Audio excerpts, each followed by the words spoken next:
long you will be there. So this is what the Kenya government must strictly adhere to make sure that these Chinese without official documents are deported back to China. They are all criminals. But corruption is buying them their stay here in the country. But you know, this country, I've said time and again, that part of Kenya's culture is a culture. Culture. Yeah? Culture is a tradition. In Kenya is corruption. I've said that. And this is what President Uhuru is fighting. And he's facing a lot of resistance. Because let me tell you, if documents, official government, official fraudulent documents can be signed in an office of the deputy president, official documents, or false documents are signed in an official office, a whole office, which has security gadgets, which has monitoring bases, which has everything, and a second in command office. Documents fraudulent, I don't know whether I was reading, whether it was true. You can see the level of corruption in this country. It is not, it is in domain. If a fraudulent former minister can enter into the office, the second highest office, with fraudulent papers, with rubber stamps, with foreigners, and he starts signing, you can see that level. Until somebody there realizes this is now, it might put us into a problem. I'm suspecting it might be the same office again after realizing that this 33 billion is a mirage, or 30 billion, 39 or 40 billion is a mirage. We might not. Let's call the police. This is what I'm suspecting, because that is what you are going to hear next. They are going to say, oh, it is us who called the police to arrest him. And how this has been your friend. He's a frequent visitor of Sugoi. He always fights other people in the Western Province. This billions to 40 billion. This is an open case. When I say that some people, if they assume the responsibility of leadership, they will put the whole Central Bank of Kenya on the back. Hiyo ni Central Bank ya Kenya, mtu anakimbia nayo. If such documents can be signed in the office, my friend, I will not be there. It's you young people who will suffer. Advise Kenyans that we have some fun in this country, and we must do away with culture, this culture of corruption Kevin is talking about. We must do away with this culture of corruption, and to do away with the culture of, now it is in open domain. You know, people are surprised. Somebody who didn't go to school, how did he get his position into the cabinet? You can now see. Huh? Somebody who doesn't know the color of the shirt he's wearing. You ask him what the color of the shirt, whether it is blue, red, he cannot be able to differentiate. He becomes a cabinet minister. You can now see it is coming up. But on 5th of January, I cast, that was, I think, early last year, I cast the boy. I said, I will see the boy going down. Because he stood up and said, oh, I told him, I'm your father, I'm your elder. Even if I'm naked, you need to cover me. Even if your dad is naked, you need to cover him. You don't talk, you don't let him go naked. I will see you going down. And you will never see me going down, because you would have already gone down. You go down, after going down, the next thing, you go to the grave. And I will follow. You will never see me going down. Because you are not sincere, honest, and specific to yourself and to Kenyans. You are a liar. And for the whole week, when President Moi passed on, we were subjected to a lot of drama. People talking lies on television, people lying how Moi good was. And these people stole from Moi. And they don't want to mention it there. What do you think Gideon was thinking? When you go there, you say, how Mzee loved you, how Mzee made you a leader, and you stole from him. This is the Kenyans we have.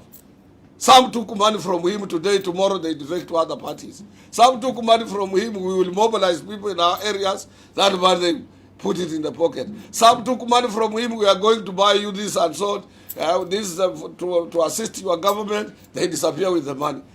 When the Mzee passes on, they are the first people on television with ties in suits, how good Mzee was. And he doesn't want to mention, I stole from President Boy. He doesn't want to mention. Chances sana watu waongo. Umbavu.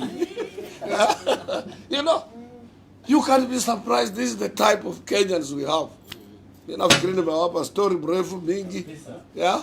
Mnaona mnaweza kuikata kwa sections and so on. Imeenda yote. BBI is my brainchild. In 2017, May Day, I announced that you people thought my head was not proper. When I said we must revisit the constitution, President Uhuru is young, is going nowhere. Because in this dispensation, in this succession process age, but Uhuru has not attained his retirement age. Where is he going to go? For him and the rest to keep this country peaceful, he must remain in the system. He must remain in the system. Either for people to consult him, to guide, to implement what he had started, or to support whoever will be in power. He will not go in Katundu and stay there and then you expect him to support. Or to go there and get some, you withdraw his security and so on because he's no longer president.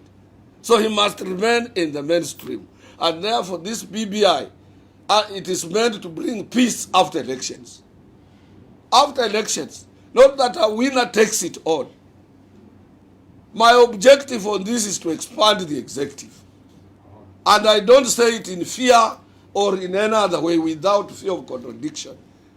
Or being worried, oh, why do you want to expand? What happens, I've been everywhere in the world.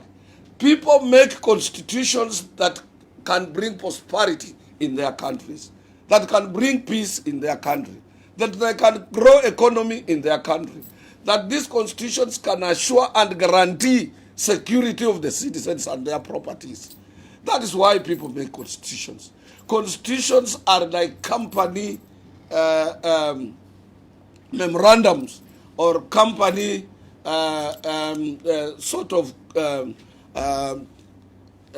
actual memorandums that organize companies. Shareholders must have position. The main shareholder must be a chairman of that particular company. The main shareholder must also sanction and interview who will be a CEO of that particular company. That is how constitutions are.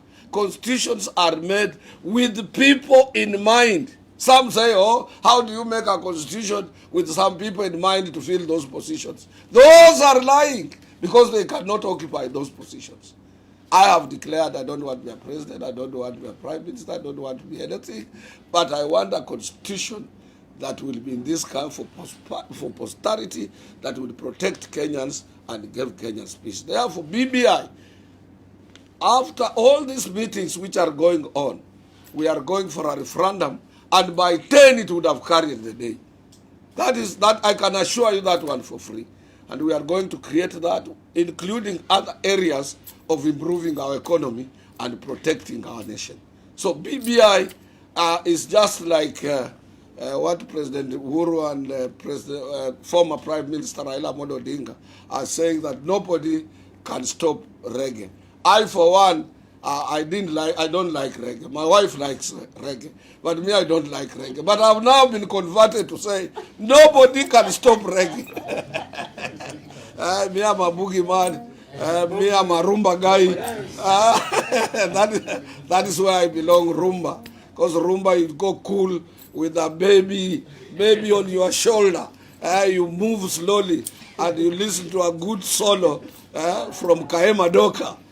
You see, good music from Kahema Doka, a best guitarist in the world, whether being led by the late Rochiro Tabule. I also sing. You also sing. I can buy you a guitar. Recently, I bought this girl called Sarah, the one who was here recently with, you know Sarah, the guitarist, the young lady who is deadly on the solo guitar or leading guitar. Leli, swala la China ungetaka nini kutoka kwa balozi wa Uchina? Maana lazima kuwa na ushirikiano. Balozi wa Uchina saa zingine hawajui haya maneno, because wale wanaokuja hapa wanakuja kama wafanyabiashara alafu wanapotea. Sometimes hata balozi hana record zao. Sisi tulijaribu siku moja kufukuza Mchinese mmoja ambaye alichukua hela nyingi sana kule NSSF. Wakati tulienda kwa ubalozi, balozi alisema hao watu walikuja kama wafanyabiashara. Sasa sina record zao. Lakini mkubwa wa hiyo company akakimbia kabisa, because nilienda kumreport China. Hawezi kuingia China. China akiingia atanyongwa. So watu hawa mikora wengi, balozi hana record yao. Na pia balozi ameonya wale wako pale, mkiingia katika Kenya mfuate sheria za nchi ya Kenya. So hii vitu wanafanya ya ukora haiko katika ndani ya msimamo ya serikali ya China.